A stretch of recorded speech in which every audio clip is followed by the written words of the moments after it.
يا أيها الذين آمنوا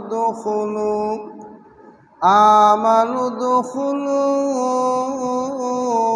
في السلم كافة ولا تتبعوا خطوات الشيطان إنه لكم عدو মুবিন।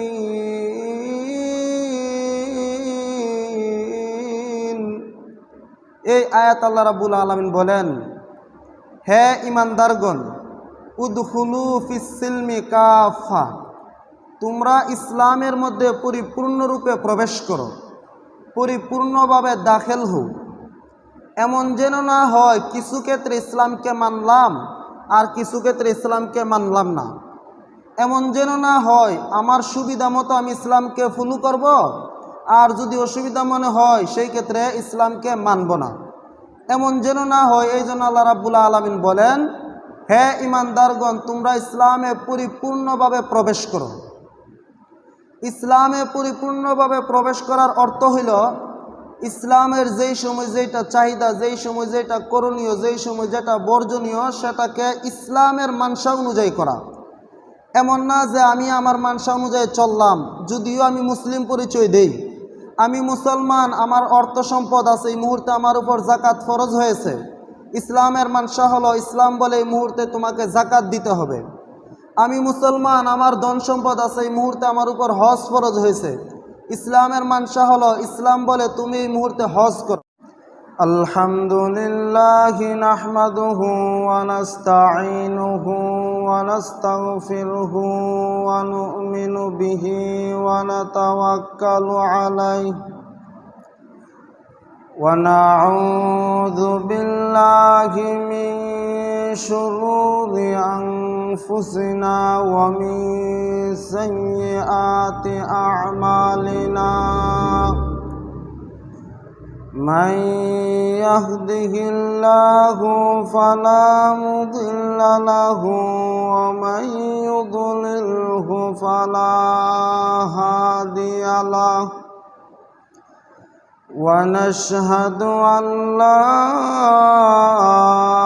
إله إلا الله وحده لا شريك له ونشهد أن سيدنا ومولانا محمدا عبده ورسوله الذي أرسل إلى الناس كافة بشيرا ونذيرا وداعيا إلى الله بإذنه وسراجا منيرا.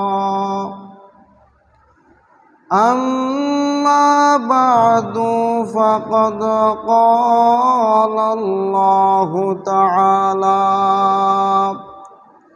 في كلامه المجيد وفرقانه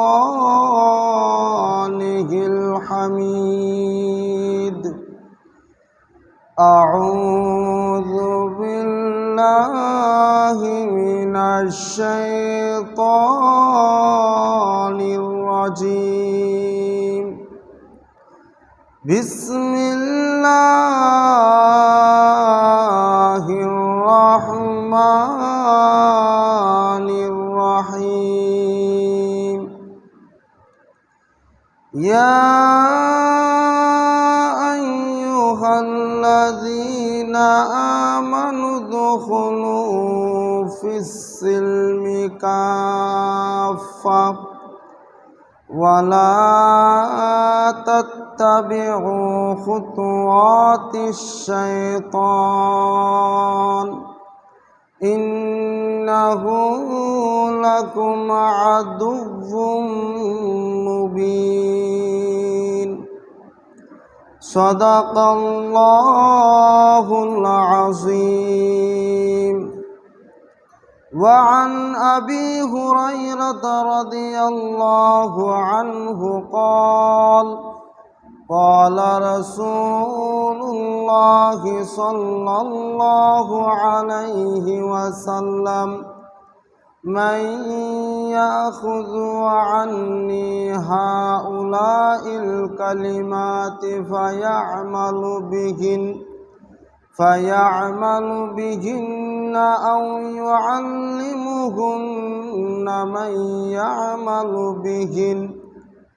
قال قلت أنا يا رسول الله. فأخذ بيدي فقال اتق المحارم تكن أعبد الناس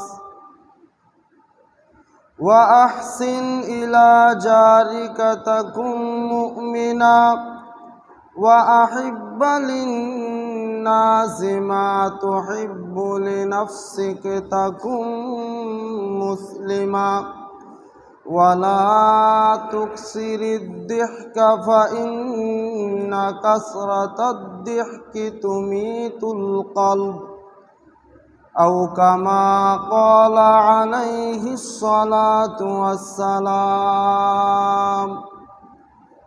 صلى الله على سيدنا ومولانا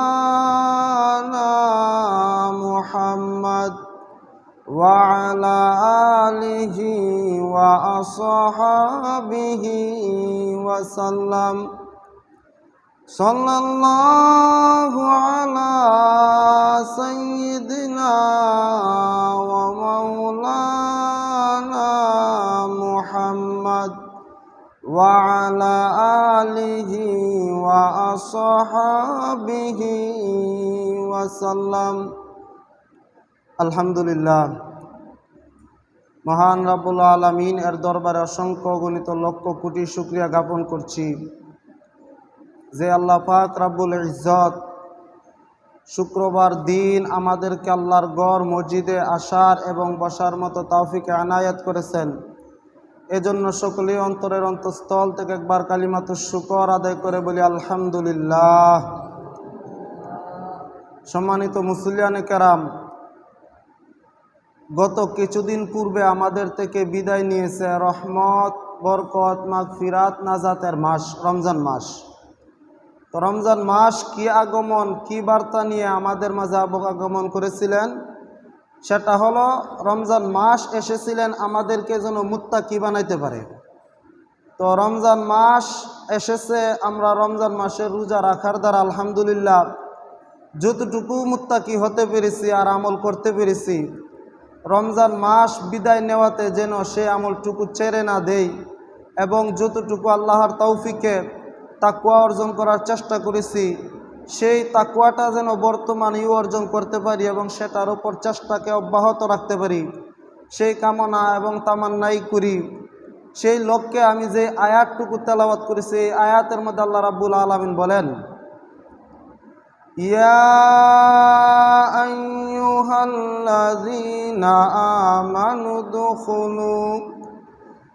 আমানু দুখুলু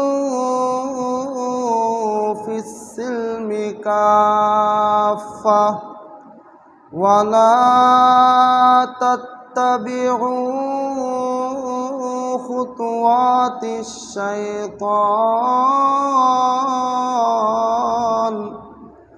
ইন্নাহু লাকুম আদুউম মুবিন।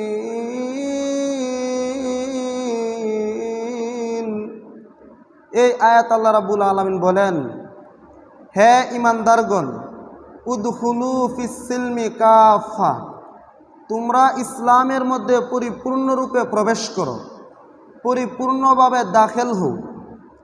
এমন যেন না হয় কিছু ক্ষেত্রে ইসলামকে মানলাম আর কিছু ক্ষেত্রে ইসলামকে মানলাম না। এমন যেন না হয় আমার সুবিধা মতো আমি ইসলামকে ফলো করব, আর যদি অসুবিধা মনে হয় সেই ক্ষেত্রে ইসলামকে মানব না। এমন যেন না হয়, এই জন্য আল্লাহ রাব্বুল আলামিন বলেন, হে ইমানদারগণ, তোমরা ইসলামে পরিপূর্ণভাবে প্রবেশ করো। ইসলামে পরিপূর্ণভাবে প্রবেশ করার অর্থ হইল ইসলামের যেই সময় যেটা চাহিদা, যেই সময় যেটা করণীয়, যেই সময় যেটা বর্জনীয়, সেটাকে ইসলামের মানসা অনুযায়ী করা। এমন না যে আমি আমার মানসা অনুযায়ী চললাম, যদিও আমি মুসলিম পরিচয় দেই, আমি মুসলমান, আমার অর্থ সম্পদ আছে, এই মুহূর্তে আমার উপর জাকাত ফরজ হয়েছে। ইসলামের মানসা হলো, ইসলাম বলে এই মুহূর্তে তোমাকে জাকাত দিতে হবে। আমি মুসলমান, আমার ধন সম্পদ আছে, এই মুহূর্তে আমার উপর হজ ফরজ হয়েছে। ইসলামের মানসা হলো, ইসলাম বলে তুমি এই মুহূর্তে হজ করো। এই মুহূর্তে যদি আমি মালের প্রতি কৃপণতা প্রদর্শন করে বলি যে আমি জাকাত দেব না, আমি যদি বলি আমি হজ আদায় করব না, এই মুহূর্তে জিহাদ ফরজ হয়েছে, আমি যদি আমার জানের বয়ে, নফসের বয়ে বলি যে আমি জিহাদে যাব না, তাহলে আমি মুসলমান হইলাম কিন্তু নামে মুসলমান। ইসলামের মানসা অনুযায়ী চললাম না, বরং নিজের মানসা অনুযায়ী ইসলামকে চালাইলাম। যারা নিজের মানসা অনুযায়ী ইসলামকে চালাইবে তারা পরিপূর্ণ মুমিন মুত্তাকি মুসলমান হতে পারবে না, তাদেরকে বলা হবে সুবিধাবাদী মুসলমান। এই জন্য আল্লাহ রাব্বুল আলামিন সূরা বাকারাতে বলেন, ইয়া আইয়ুহাল্লাযীনা আমানু দুখুলু ফিস সিলমি কাফা, হে ইমানদারগণ, তোমরা ইসলামে পরিপূর্ণভাবে প্রবেশ করো। ইসলামকে তোমাদের মানসা অনুযায়ী না চালিয়ে তোমরা ইসলামের মানসা অনুযায়ী চলো। ইসলামে পরিপূর্ণভাবে প্রবেশ করব কিভাবে? যেমন আল্লাহ রাসূল সাল্লাল্লাহু আলাইহি সাল্লাম হাদিস শরীফের মধ্যে বলেন, আবু হুরায়রা রাদিয়াল্লাহু আনহু হাদিসটি রওয়ায়াত করেন, আন আবি হুরায়রা রাদিয়াল্লাহু আনহু قال قال رسول الله صلى الله عليه وسلم من يأخذ عني هؤلاء الكلمات فيعمل بهن أو يعلمهن من يعمل بهن قال قلت أنا يا رسول الله فأخذ فيه فعد فيها خمسا وقال اتق المحارم تكن أعبد الناس وارضى بما قسم الله لك تكن أغنى الناس وأحسن إلى جارك تكن مؤمنا وأحب للناس ما تحب لنفسك تكن مسلما ولا تكسر الضحك فإن كسرة الضحك تميت القلب। এই হাদিসের মধ্যে আল্লাহ রাসূল সাল্লাল্লাহু আলাইহি সাল্লাম বলেন যে কে আসো মাইয়াখুযু আন্নি হাউলাইল কালিমাত, কে আছে আমার থেকে কতগুলা বিষয় তোমাদেরকে বলবো, এগুলা গ্রহণ করবা। আবু হুরায়রা রাদিয়াল্লাহু আনহু বলেন, আমি গ্রহণ করব ইয়া রাসূলুল্লাহ। ফাআখাযা বিয়াদি ফাআদ্দা ফিহা খামসা, অতঃপর রাসূল আবু হুরায়রাকে আদর করে স্নেহ করে তার হাত ধরলেন। হাত ধরে আবু হুরায়রাকে উপদেশ করতেছেন। আসলে এটা আবু হুরায়রাকে যদিও ব্যক্তিকে কেন্দ্র করছে, কিন্তু কুরআন হাদিসের মধ্যে কিছু বিষয় এমন আছে যদিও মনে হয় যে নির্দিষ্ট এক ব্যক্তিকে লক্ষ্য করে বলা হচ্ছে, কিন্তু এটা সমস্ত উম্মতের জন্য।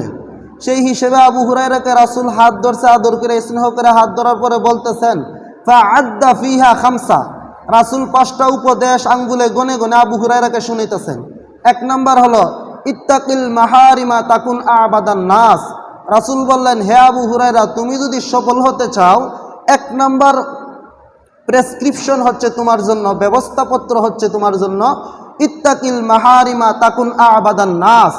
যত প্রকারের হারাম আছে, সর্বপ্রকারের হারাম, সেটা সম্পর্ক হোক, সেটা উপার্জন হোক, যত ধরনের যতভাবে হারাম হতে পারে একটা জিনিস, সেই সমস্ত হারাম থেকে তুমি বেঁচে থাকো। ইত্তাকি আমরের সিগা, তুমি বেঁচে থাকো। ইত্তাকিল মাহারিমা, সর্বপ্রকারের হারাম থেকে, এখানে জমা বহুবচন ব্যবহার করা হয়েছে। তাহলে সর্বপ্রকারের হারাম থেকে বেঁচে থাকলে তুমি কি হতে পারবা? রাসূল বলেন তাকুন আবাদান নাস, আসমানের জমিনে, আসমানের নিচে জমিনের উপরে তুমি সবচেয়ে বড় ইবাদত গুজার বান্দায় পরিণত হতে পারবা যদি কি করো? সর্বপ্রকারের হারাম থেকে বেঁচে থাকতে পারো। এত তাহাজ্জুদ পড়ার দরকার নাই, এত নফল পড়ার দরকার নাই, আওয়াবিন এরশাদ চাষ পড়ার দরকার নাই, যদি আমি হারাম থেকে না বাঁচতে পারি।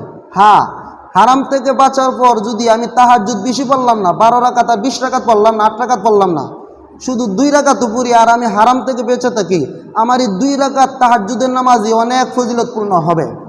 তাহলে একটা মানুষ মুক্তি পাওয়ার জন্য যদি 3টা আমল করে, তার জন্য মুক্তি যথেষ্ট। কোনো ধরনের নফল আবাদত করতে হবে না। 1 নম্বর ফারায়েজ, সমস্ত ফরজ কাজ যদি ঠিকঠাকভাবে আদায় করে। 2 নম্বর হচ্ছে ওয়াজিবাত, ওয়াজিবুনের বহুবচন ওয়াজিবাত, যত ওয়াজিব কাজ আছে এগুলা যদি ঠিকঠাকভাবে আদায় করে। 3 নম্বর হচ্ছে সুনান, সুন্নাতুনের বহুবচন সুনান, অর্থাৎ সুন্নতে জায়েদা নয়, সুন্নতে মুআক্কাদা। কেউ যদি ফরজ, ওয়াজিব এবং সুন্নতে মুআক্কাদা ঠিকঠাকভাবে আদায় করতে পারে এবং সমস্ত হারাম থেকে বেঁচে থাকতে পারে, সে বিনা হিসেবে জান্নাতে যেতে পারবে।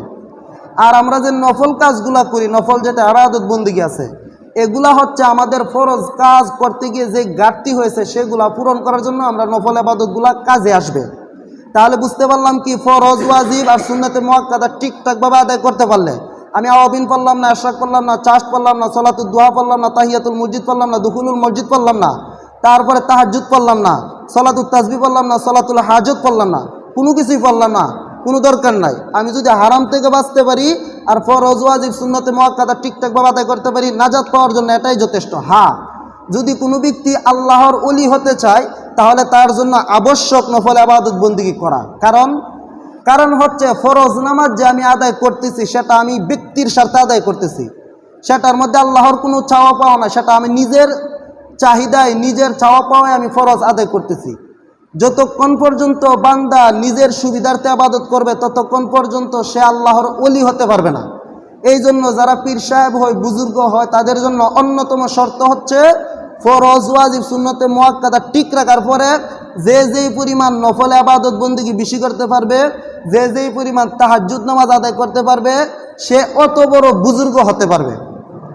তাহলে আমরা বুঝতে পারলাম আল্লাহ রাসূল সাল্লাল্লাহু আলাইহি ওয়াসাল্লাম আবু হুরায়রাকে 1 নম্বরে যে উপদেশ দিয়েছিলেন সেটা হচ্ছে ইত্তাকিল মাহারিমা তাকুন আবাদান নাস, সর্বপ্রকারের হারাম থেকে বেঁচে থাকো, তাহলে তুমি দুনিয়ার বুকে সবচেয়ে বড় ইবাদত গুজার বান্দায় পরিণত হতে পারবা। হারাম কি এটা আপনারা সবাই জানেন। আমরা যে কামাই করি সেটার মধ্যেও হারামের সংমিশ্রণ হয়, হারাম হয়। এগুলা থেকে বেঁচে থাকা, একজন মানুষের সাথে আমি দুর্ব্যবহার করলাম, এটা আমার জন্য জায়েজ না, হারাম, এটা থেকেও বেঁচে থাকা। একজন মানুষকে তার মর্যাদা অনুযায়ী কথা বললাম না, সেটাও আমার জন্য জুলুম, সেটাও হারাম। কোরআন হাদিস, এরকম বহু কোরআন হাদিসের আয়াত হাদিস আছে যে মানুষের সাথে সুন্দর ব্যবহার করা, তাদের শান অনুযায়ী কথা বলা।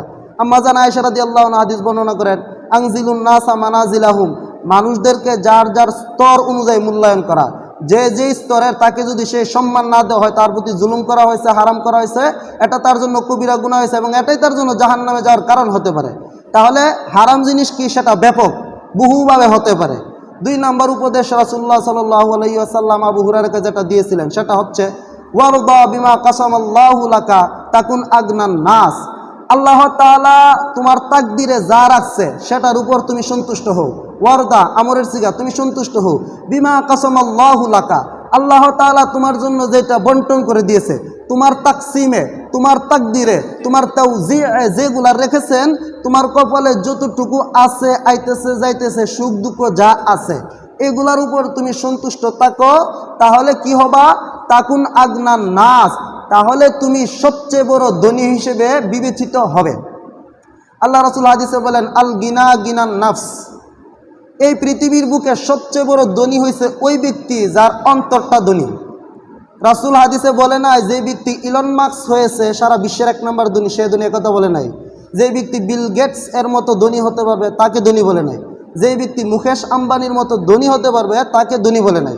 ধনী বলছে ওই ব্যক্তি, যেই ব্যক্তি একবেলা খেতে পারলে অপরবেলা খেতে পারে না, কিন্তু তার অন্তরের মধ্যে কানাআত আছে, অল্পে তুষ্টি আছে, অন্তরের মধ্যে আল্লাহ তাআলার তরফ থেকে যেটা হয় তাকদিরে সে সেটার উপর বিশ্বাসী। এইরকম হয়ে সে আল্লাহ তাআলার উপর সর্বহালতে ফিসসাররা ওয়াদ দররা, সুখে দুঃখে আলহামদুলিল্লাহ আলহামদুলিল্লাহ এইরকম বলে রাসূল বলেন সে হচ্ছে 2 নম্বরের সফল কাম।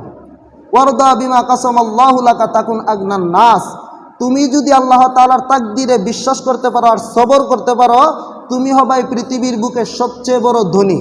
অর্থাৎ আল্লাহ তাআলার উপর যেন তোমার কোনো প্রকার অভিযোগ নাই।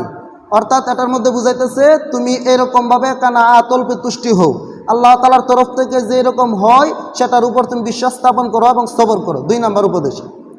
3 নম্বর হলো ওয়া আহসিন ইলা জারিকা তাকুন মুমিনা, তুমি তোমার প্রতিবেশীর সাথে সৎ ব্যবহার করো, করলে কি হবা, তুমি পরিপূর্ণ মুমিন হবা, মুমিনে কামেল হবা, পরিপূর্ণ মুমিন হতে পারবা। প্রতিবেশীর সাথে সৎ ব্যবহার করা, প্রতিবেশী তিন প্রকার।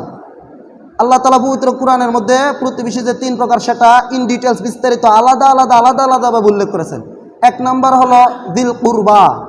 এক নাম্বার হচ্ছে দিল কুরবা। দিল কুরবা হচ্ছে এমন, আমার ঘরের দেওয়ালের সাথে যেই ব্যক্তির দেওয়াল লাগানো, অর্থাৎ একেবারে পাশাপাশি, যে আমার পাশাপাশি অবস্থান করে বসবাস করে, সে হচ্ছে এক নম্বরের প্রতিবেশী, একেবারে নিকটের প্রতিবেশী।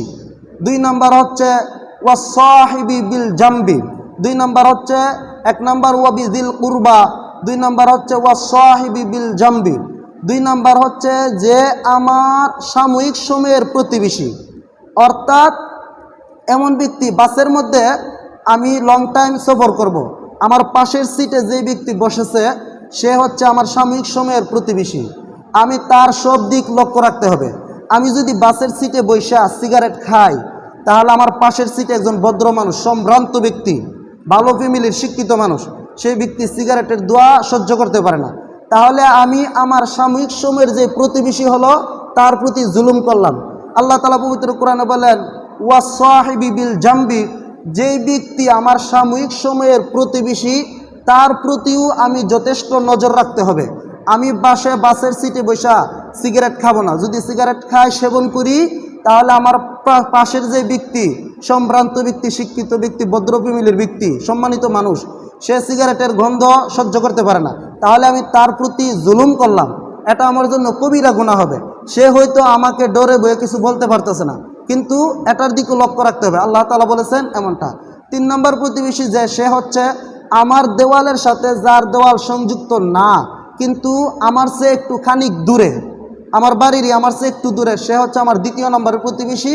আর ওয়া সাহিবি বিল জাম্বি, বাসের সিটে, ট্রেনের সিটের যে পাশাপাশি বসে, সে হচ্ছে আমার তৃতীয় শ্রেণীর প্রতিবেশী, অর্থাৎ সাময়িক সময়ের প্রতিবেশী। আমি যদি বাসের সিটে বসে গান বাজনা বাজায় উচ্চ আওয়াজে, তাহলে মতো অবস্থায় আমার পাশের ভদ্রলোকটার জন্য কষ্ট হবে, সেটা লক্ষ্য রাখতে হবে। তাহলে প্রতিবেশীর প্রতি সদ্ব্যবহার করতে হবে। আমি দু একটা ঘটনা বলি। দারুল উলুম দেওবন্দ আপনারা সবাই চিনেন, উপমহাদেশ নয়, সারা বিশ্বের মধ্যে এটা এক নাম্বার ইসলামী বিদ্যাপীঠ। সেই বিদ্যাপীঠের প্রধান মুফতি আজম ছিলেন মুফতি আজিজুর রহমান রহমতুল্লাহি আলাই, যিনি ফতুয়া দারুল উলুম নামে 10 খণ্ডের একটা ফতুয়া প্রকাশ করেছেন, যিনি লিখেছেন। উনির অভ্যাস ছিল, ওনার প্রতিবেশী কিছু বিধবা মহিলা ছিল, 3-4 জন প্রতিবেশী বিধবা ছিল। উনি প্রত্যেক দিন দারুল উলুমে যাওয়ার আগ মুহূর্তে প্রতিবেশী যে বিধবা মহিলারা ছিল তাদেরকে যায়া বলতেন, তাদেরকে গিয়ে বলতেন আপনাদের কি কি প্রয়োজন আমাকে বলুন। ওনারা বলতো আজকে আমার টমেটো লাগবে, এই সবজি লাগবে, মাছ লাগবে, গোশত লাগবে, এরকমভাবে বলতো। আর উনি দারুল উলুম দেওবন্দে যাওয়ার আগে তাদের বাজার সদাই করে তাদেরকে বুঝিয়ে দিয়ে প্রত্যেক দিন দারুল উলুম দেওবন্দে গমন করতেন, যেতেন। এটা ছিল তার প্রতিদিনের মামুল, প্রতিদিনের আমল। অর্থাৎ এমন হইতো যে উনি কোনো দিন তাদের দেখাশোনা না করে, বাজার টাজার না কিনে দারুল উলুম দেওবন্দে যেতেন না। মাঝে মধ্যে এমনও হতো, ওনারা বলতেন হুজুর আজকে তো আপনি ভুল বাজার করেছেন, আমি বলেছিলাম টমেটো আনার জন্য, আপনি আজকে নিয়ে পড়ছেন পুঁই শাক, এরকম বলতেন। উনি বলতেন ঠিক আছে, অসুবিধা নাই, আমি আবার তোমাদের বাজার আইনা দেবো, অসুবিধা নেই, কী লাগে বলো। এই ছিল প্রতিবেশীর সাথে উত্তম ব্যবহারের উজ্জ্বল দৃষ্টান্ত প্রমাণ। উনি হচ্ছেন আমাদের নিকট অতীতের আকাবির, দারুল উলুম দেওবন্দের এই প্রধান মুফতি। দারুল উলুম দেওবন্দ 1966 সালে 1866 সালে প্রতিষ্ঠিত হয়েছিল। এই হচ্ছে আমাদের আকাবির, আমাদের বুজুর্গরা কেমন ছিলেন, প্রতিবেশীর প্রতি তাদের কতটুকু দায়িত্ব ছিল, একটা ঘটনা। 2 নম্বর আরেকটা ঘটনা হলো দারুল উলুম দেওবন্দের আরেকজন উস্তাদ মিয়া আসগর হুসাইন, জিনাদের কাছে আমাদের উস্তাদগুলো পড়েছেন। ওনারা হচ্ছেন এমন যে একবার ওনার রুমে একজন লোক মেহমান হিসেবে গেছে, যাওয়ার পরে তখন ছিল আমের মৌসুম। আমের মৌসুম হিসেবে তাদেরকে আম কেটে আপ্যায়নের ব্যবস্থা করছে। তো আম খাওয়ার পরে মেহমানে আমের বিচিগুলা বাহিরে ফেলে দেওয়ার জন্য দরজার দিকে অগ্রসর হয়েছে। মিয়া আসগর হুসাইন রহমতুল্লাহ আলাই বলেন, এই মিয়া কোথায় যাইতেছো? বলতেছে হজরত বিচিগুলা বাহিরে ফেলে আসি। উনি বলতেছেন না, বিচিগুলা বাহিরে ফেলবা না। কেন? কারণ হচ্ছে আমার আশেপাশে কিছু গরিব ফ্যামিলি আছে যাদের বাচ্চা কাচ্চাদেরকে টাকা পয়সার অভাবে অর্থাভাবে আম কিনে খাওয়াতে পারে না, মৌসুমি ফল কিনে খাওয়াতে পারে না। যদি আমের বিচিগুলো আর আমের চুলকাগুলি তুমি বাহিরে নিক্ষেপ করো, তাহলে ছোট বাচ্চা কাচ্চাদের দৃষ্টিগোচর হবে, তারা দেখবে আমের খোলা, আমের এই বিচি এবং আমের চুলকাগুলো দেখে তারা মনে মনে আফসোস করবে যে হারে আম যদি আমি খেতে পারতাম। তাহলে তাদের অন্তরে একটা ব্যথা আসবে, তাদের মা বাবা অর্থের অভাবে তাদেরকে আম কিনে খাওয়াইতে পারতেছে না, তারা এতটুকু সচেতন ছিলেন, এই জন্য বলছে তুমি এই জায়গায় ফেলাইবা না, দূরে কোথাও এক জঙ্গলে নিয়ে আমের বিচিগুলো এবং চুলকাগুলো ফেলে আসবা। এই হচ্ছে আমাদের উলামায়ে কেরাম, উলামায়ে দেওবন্দের ইতিহাস। আরও বহু দৃষ্টান্ত আছে। উনারা প্রতিবেশীর প্রতি কতটুকু দরদি ছিলেন, প্রতিবেশীর প্রতি কতটুকু খেয়াল রাখতেন। তাহলে এইগুলো প্রতিবেশীর হক। 4 নম্বর আল্লাহ রাসূল সাল্লাল্লাহু আলাইহি সাল্লাম যে উপদেশ করেছিলেন সেটা হচ্ছে যে ওয়া আহিব্বা লিন-নাসি মা তুহিব্বু লিনাফসিক, তুমি তোমার নিজের জন্য যেটা পছন্দ করো তুমি তোমার অপর ভাইয়ের জন্য সেটা পছন্দ করো। এমন যেন না হয় আমি শুধু নিজেরটা 16 আনা বুঝলাম কিন্তু অন্য লোকেরটা 4 আনাও বুঝলাম না, এমন যেন না হয়। আবু হুরায়রাকে 4 নম্বর যেটা উপদেশ দিয়েছিল সেটা হচ্ছে নিজের জন্য যেটা পছন্দ করবা অপরের জন্য সেটা পছন্দ করবা, স্বজন প্রীতি যেন না হয়। এই হচ্ছে পরিপূর্ণ মুমিন হওয়ার 4 নম্বর গুণ। 5 নম্বর গুণ হলো ওয়ালা তুকসিরিদ দিহকা ফা ইন্না কাসরাতাদ দিহকি তুমিতুল কালবা, তুমি বেশি পরিমাণে হাসিও না। বেশি পরিমাণে না হাসার অর্থ হলো অট্র হাসি না দেওয়া। ওই যে শব্দ হয় কাহ কাহ হয়, মূর্খ মানুষের মতো শব্দ করে হাসা, এটা নিষেধ। এটা করলে কি হয়, বুখারী শরীফের হাসিয়াতে 500 টিকার মধ্যে এসেছে ফা ইন্নাহু ইউমিতুল কালবা, কেউ যদি অট্র হাসি দেয় মূর্খ মানুষের মতো মুখ পাটিয়ে হাসাহাসি করে, এতে করে তার দিল তার অন্তর মরে যায়। ফা ইন্নাহু ইউমিতুল কালবা, এতে করে তার অন্তর মরে যায়। ওয়া যালিকা হুয়া মাজমুমুন, এবং এটা হচ্ছে নিন্দনীয়। এই জন্য ফতুয়ার কিতাবে এসেছে অট্র হাসি দেওয়া মাকরুহ, অপছন্দনীয় একটা কাজ। রাসূলের জীবনে কোনো সময় উনি অট্র হাসি দিতেন না এবং অট্র হাসি দেওয়াকে পছন্দও করতেন না। তাহলে আমরা বুঝলাম 5 নম্বর যে আবু হুরায়রাকে উপদেশ করেছিল, নসিহত করেছিল, সেটা হচ্ছে অট্র হাসি দিও না। রাসূল সাল্লাল্লাহু আলাইহি সাল্লাম 3 ধরনের হাসি দিতেন। এর মধ্যে 1 নম্বর যেটা সব সময় ওনার মুখে লেগেই থাকতো, টুটের কোনায় লেগেই থাকতো, সেটা হচ্ছে মুচকি হাসি। মুচকি হাসি রাসূলুল্লাহ হাদিসে এসেছে রাসূলের চেহারায় সব সময় হাসি থাকতো। কিতাবের মধ্যে এসেছে হাসি থাকলে একটা লাভ হচ্ছে কোনো মানুষ সহজে তার ভক্ত হয়ে যায়। রাসূল হাসি মুখে থাকতেন, এই জন্য রাসূলের প্রতি ভালোবাসা ভক্তি শ্রদ্ধার অভাব ছিল না। এই জন্য সুন্নত হচ্ছে, এটা সুন্নত, এটা কোনো ইয়া না। সুন্নত হচ্ছে সবসময় হাস্যোজ্জ্বল চেহারা নিয়ে মানুষের সাথে কথা বলা, হাস্যোজ্জ্বল চেহারা নিয়ে মানুষের সাথে সাক্ষাৎ করা, যেটা আমার রাসূলের আদর্শ ছিল, নিয়ম ছিল, তবিয়ত ছিল, অভ্যাস ছিল, নেচার ছিল এবং অভ্যাস ছিল। তাহলে 1 নম্বর হচ্ছে মুস্কি হাসি দেওয়া। 2 নম্বর হচ্ছে দেহাক, মুস্কি হাসি মানে তাবাসসুম। 2 নম্বর হচ্ছে দেহাক, মানে এমন হাসি দেওয়া যেটা মাঝে মধ্যে দাঁত প্রকাশ পায়, এটা দেওয়া জায়েজ আছে, এটা তেমন অসুবিধা নাই। তবে মুস্কি হাসিটা সবচেয়ে উপরের লেভেলের ভালো উত্তম সুন্নত। 3 নম্বর হচ্ছে কাহকাহা, অট্র হাসি, যেটা দেওয়ার দ্বারা অন্তর মরে যায়। অট্র হাসি দেওয়া মাকরুহ মানে অপছন্দনীয়। রাসূল কোনো সময় এটা পছন্দ করতেন না এবং অট্র হাসি রাসূল দিতেনও না, সবসময় মুস্কি হাসি দিতেন। এই হাসির আরও অনেক ঘটনা আছে সাহাবে কেরামের, এগুলো ইনশাল্লাহ সামনে সুযোগ হলে বলা হবে। ওয়া আখিরু দাওয়ানা আনিল হামদুলিল্লাহি রাব্বিল আলামিন। তারা সুন্নত করেন না।